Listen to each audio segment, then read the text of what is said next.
Well, nothing says honesty like taking the fifth, huh, Doc?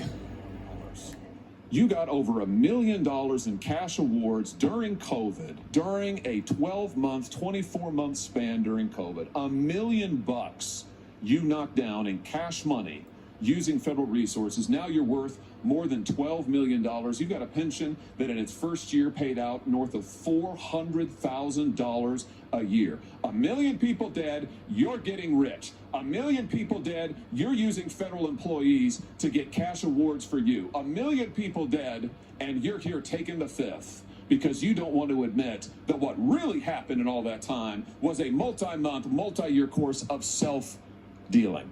Isn't that true, Dr. Fauci?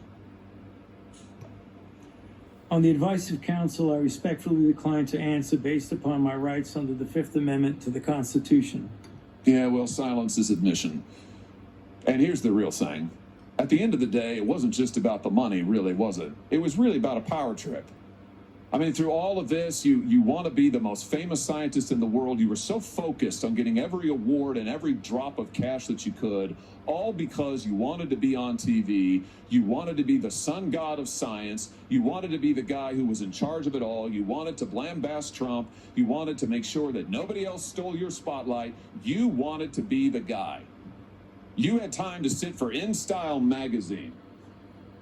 Here's what you were doing with your time. You could sit for InStyle magazine, but you can't answer questions for the American people. You could sit for InStyle magazine, but you're here taking the fifth. You could sit for InStyle magazine and get $1 million in cash awards, but now the cat's got your tongue. I bet he does. I tell you what, here's my conclusion from all of this.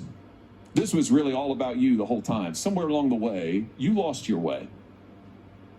You may have been a good public servant at one time, I don't know. But I can tell you from reading your emails now, from looking at what you did, how you used your employees, somewhere along the line, it became all about you.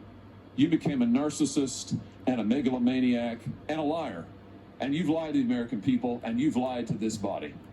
And you disgraced your profession by doing it. You called yourself the most famous scientist in the world. You've done more to harm science than anybody in my lifetime. And I hope you'll go home and write that in your diary.